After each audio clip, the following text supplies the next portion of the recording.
तो क्या आपको उम्मीद है कि मस्जिद के लिए भी जाएंगे मोदी जी, और जाना चाहिए? क्यों नहीं जाएंगे? हाँ। जाना चाहिए। भारत के प्रधानमंत्री हैं, किसी जाति विशेष के प्रधानमंत्री नहीं है। हाँ। तो आप और कह रहे दूसरी हैं बात जाना सुनिए, ये सिर्फ भाजपा नेताओं का हिंदू मुसलमान कराने का है। भाजपा का नेता सब मुसलमान दामाद खोजता है, लंबी फहरिस्त है। हाँ, ठीक है। ये आपस में अमन भाईचारा समाप्त करते हैं, ऐसी कोई बात नहीं तो है। सर आपने कहा कि मोदी जी को जाना चाहिए मस्जिद के लिए भी, बिल्कुल जाना चाहिए। तो फिर मंदिर के लिए जा रहे हैं तो क्या दिक्कत है? किसके लिए नहीं? मैंने मना किया कि मंदिर के लिए नहीं जाएं। जो समय में जा रहे हैं ये समय उपयुक्त नहीं है। ये देव उठावनी एकादशी को मुहूर्त करते, किसी शुभ मुहूर्त में करते, मैंने मना कहाँ किया? अच्छा, तो आपको दिक्कत नहीं है मोदी जी के जाने, आपको टाइम से दिक्कत है? बिल्कुल, ये असुर प्रवृत्ति के लोग हैं जो हिंदू धर्म के विपरीत काम कर रहे हैं। हिंदू धर्म हमारा पत्थर को पूजना सिखाता है, पत्थर का पुल बनाकर लक्ष्य तक पहुंचना सिखाता है। हमारा हिंदू धर्म नफरत की बात नहीं कहता। आप कहीं हिंदू धर्म के शास्त्र में दिखा दीजिए। मनुष्य मरने की बात की जाती है, इंसान को पूजने की बात की जाती है, इंसान की हत्या कराने की बात नहीं की जाती, मॉब लिंचिंग की बात नहीं की जाती, लेकिन बहन बेटियों की इज्जत आबरू लूटने की बात नहीं की जाती। आप कुलदीप संगर चिन्मयानंद जैसे, नित्यानंद जैसे लोग, ये आसाराम के चेले झांसाराम है।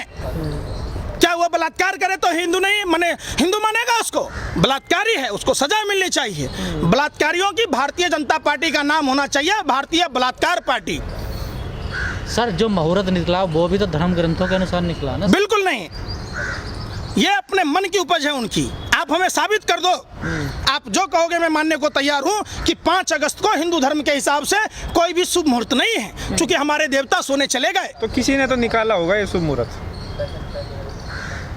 एक बात बताइए, इन लोगों को कुछ भी अगर पता हो तो बताइए। गाय के बच्चे को पता है कि गाय का अपना दूध पीना है, वो मूत्र क्यों नहीं पीता? भाजपा का नेता गोबर खाता है, बच्चा गोबर नहीं खा लेता अगर उसमें च्यवनप्राश होता तो? ये तो भाजपा के आरएसएस के जो अंधभक्त हैं, इसको अगर कोई कह दे कि च्यवनप्राश है मोदी जी, सब चाटने लगेगा चटनी समझ के। गीले चावल में शक्कर क्या मिला ये खीर समझ बैठे।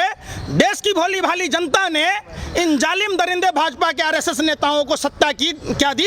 ये अपने बाप की जागीर समझ बैठे, ये अपने हिसाब से देश चलाएंगे। वाह! कहाँ? अभी बिहार में, पूर्वोत्तर के राज्यों में बाढ़ की समस्या है, उस बाढ़ की समस्या के निदान की बात नहीं करते। हमारे बिहार में गौतम बुद्ध की ज्ञान स्थली है, भगवान महावीर की जन्मस्थली है, गुरु गोविंद सिंह की जन्मस्थली है, माँ सीता की जन्मस्थली है। बाढ़ में वहाँ सभी जाति धर्म के लोग मरेंगे, प्रधानमंत्री को शर्म नहीं आता? जब प्रधानमंत्री जी कई बार कल जाने के डिफॉल्टर हैं, 15 साल से भाजपा लोजपा जदयू की सरकार है, पुराना कर्जा चुकता किया नहीं है, लिट्टी चोखा खा रहे, बिहारियों को बेवकूफ समझ रहे। हमने चाइना से जमीन छीनने के लिए वोट दिया था, 1 किलो चना के लिए नहीं दिया था।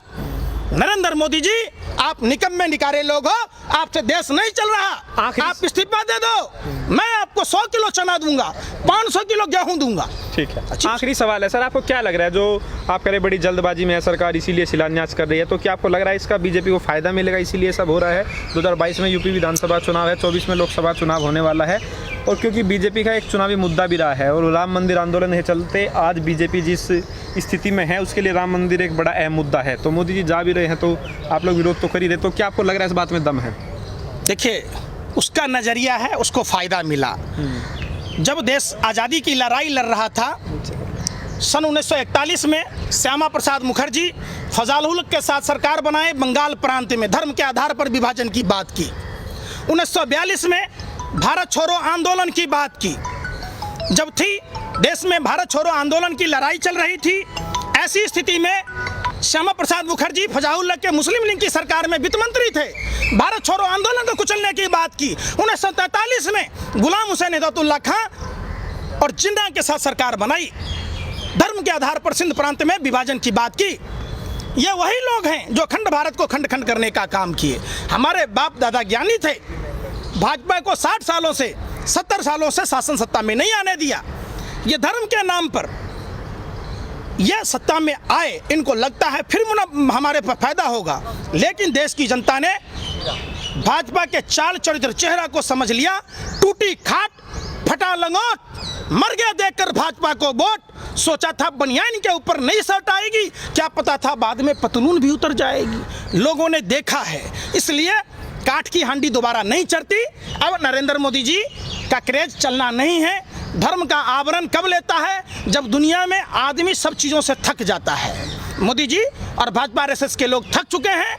ये एक नंबर त्रिलोकी फेकेश्वर, जुठेश्वर, लुचेश्वर, टुचेश्वर, गपेंद्र, बाबा झांसाराम असमर्थ हैं।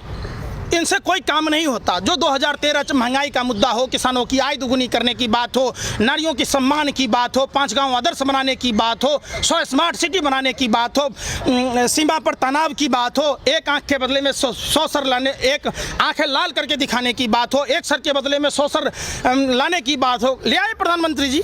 बिहार चुनाव के चक्कर में बिहार रेजिमेंट के फौजियों को 20 फौजियों की हत्या करवा दी। जब भारत तिब्बत पुलिस था, राफेल तो ले आए ना, राफेल ले आए ना। राफेल में कितनी दलाली खाई पूछा आपने? ये जो भाजपा का जो कार्यालय बना है, ये भाजपा आरएसएस के नेता क्या बाप दादा इनके रिक्शा चलाए थे, चाय बेचे थे, कहीं झाड़ू पोछा करके लाए थे? ये उसी दलाली का पैसा है लेकिन सर बार जो बार देश को टुकड़े टुकड़ों में बेचा है। सर, एक सवाल है, बार बार मुहूर्त की जो बात आ रही है सर, अगर इस मुहूर्त में जो दिन अभी चल रहे हैं, अगर किसी के बच्चा पैदा हो ले तो क्या उसे अपनाने से मना कर देंगे लोग? देखिए, आप आस्था के साथ खिलवाड़ नहीं करेंगे, आस्था के साथ खिलवाड़ नहीं करेंगे। हम हर धर्मों में झूठ और पाखंड का विरोध करते हैं।